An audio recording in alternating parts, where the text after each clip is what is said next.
Good morning, my name is Tom. Whenever the subject of tiny homes comes up in the classroom, you could hear a pin drop. This is also a tiny home. To turn your life around financially, there are really only two options. Spend less or make more. It's money, money, money. I work for financially compromised adults, homeless and near homeless.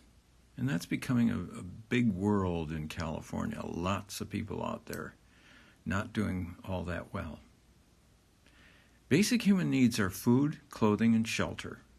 There are lots of options in the first two, but shelter is elusive to the homeless. I'm a visual learner, so this research is done in a video format so that I can tap into this at a future date. This is for me.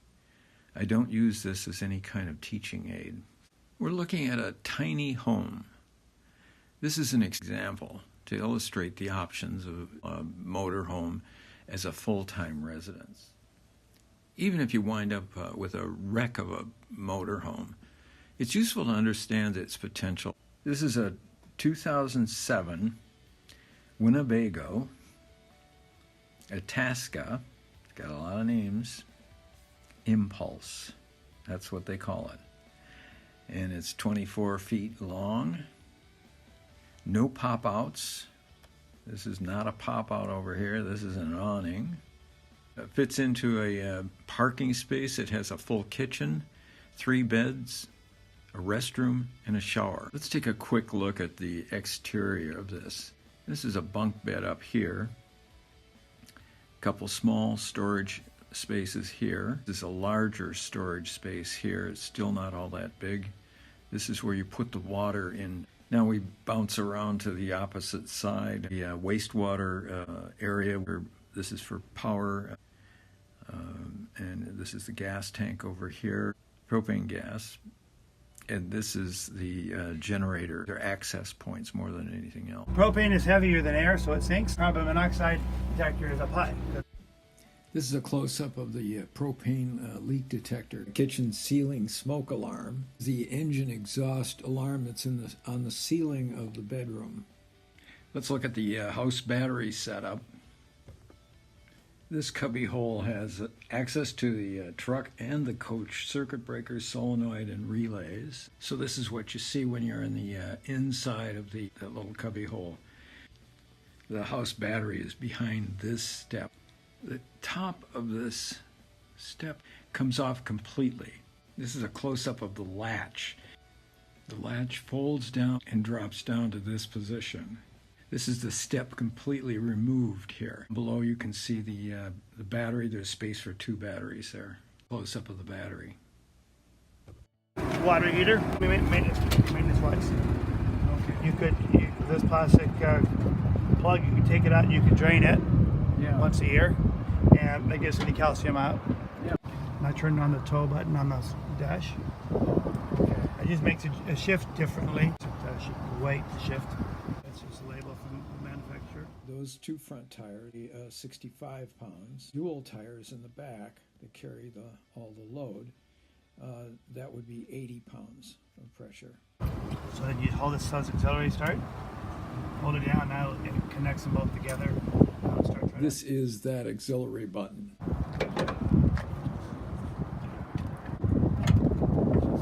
So of course this is your power steering fluid, this is your power brakes, this is your engine oil.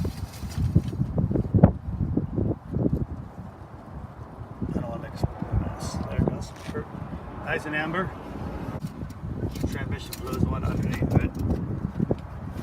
It's a long one because the transmission goes way over there. Making a mess. Red. Yeah. Red's the right color. Brown's no good. Oh, did you see the gauge? Oh, no, I wasn't sure. Got the gauge right in here. From this angle, you can see the needle's at 5/8. See over here? You can't see it from there. This is blocking it, but it's over here. It's more than half. I pasted some photographs together. It's not an area that's easy to photograph. That's the bottom line on that. The black water. And that's the black water tank back there. And they're 4-inch pipes. That's a 4-inch pipe, that's a 4-inch pipe. It goes back there. And at this higher level, what goes on is it's dropping down here. So that's the gray water. and the gray water basically flushes out the system. And the black water is here, and I've had to contrive this kind of thing. That's the handle for the black water. It's a 4-inch pipe as well, and you push in and pull out. That's what's really going on. This is a block. You can see it's actually like a block. Very short, and it goes in there. And so you're emptying out the black water first. Right behind the driver's door, this is what you see when you open up the generator door.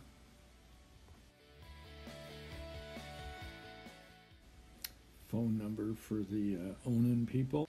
More information about Onan, where they are. So these are inside the cabin now. And this is part of a display board that's when you're starting a generator. It looks like an hourglass over here. And so it's on, because it was on when I was taking this picture. She showed you how you have to keep it plugged in to use a generator, right? When you get home, you can plug it, you can plug it in to your house. You can put this up. That way you can still close it and the cord comes through here. Now I'm going to open it. Look, I'll lock it. Push it. Unlock it. Then, see the roll up, roll down? Yeah. Rolled it down. Now I'm just going to pull on this. Nothing's new. Only counts, you know what I mean? Yeah. And when you get to this part, pull them down and you're got it all the way open. That's where these things come into play. Remember I said they should be loose? Yeah. Watch it slide. And this is the catch. There's a little teeny spring in here, so be soft on these. But like that. Now you want to tighten it. So now it's tight. See that? Yeah. Was a triangular support. Yeah. Before, if I didn't tighten this up and the wind would blow, you see how it would all be like that? Yeah. Tighten this one, tighten the other one. That's this lever, and it puts a little, it's got a little insert that goes in here for the different. Try and get it level. There you go. The important thing is that your door doesn't hit it. It's important for when you put it away to have this thing right in the middle. Yeah. So now we're going to put it away. We're going to do everything in reverse.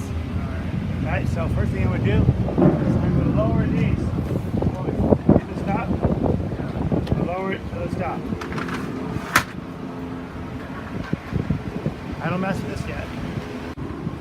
All I do is pull this lever out. So it's at a 90. Okay, there you go. Now I can loosen this up. It won't move if I don't loosen it up. Okay. Then I pull on this. Remember I said it's very sensitive because there's a little teeny spring inside of it. It goes down to the stop also.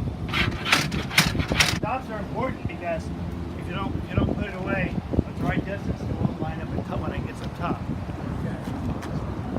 Okay. All been adjusted at the factory to fit right where it goes. Hold on to this. Put a little tension. This is really hard to move. Some downward tension on it. It's really easy. See? Yeah.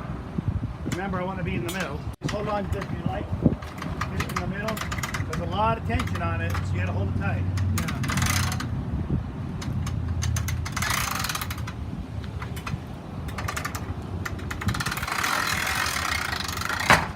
If you let it go by itself, that won't be there. It'll be inside. 17.6 gallons. Got to make sure that you turn off the propane when you get gas.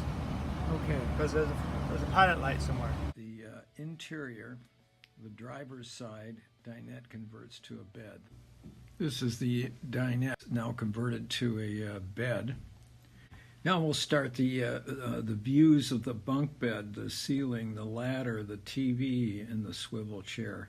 These are window covers that just pop in, and they have suction cups behind them, so it's completely private.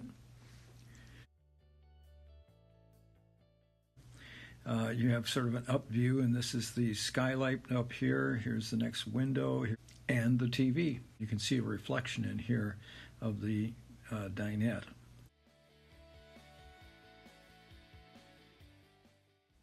Now we're going to look at the back part of the this cabin. Opened up the freezer, refrigerator, bathroom, and shower back there.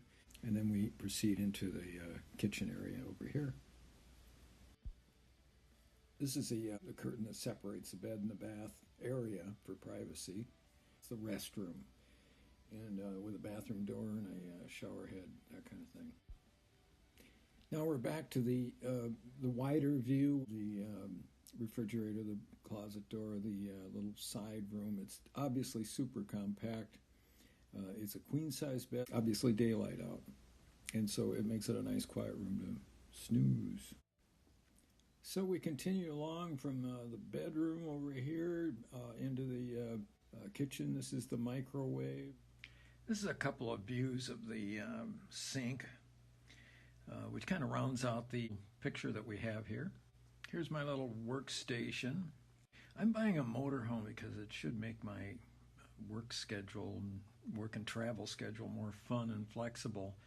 That's my motive on this.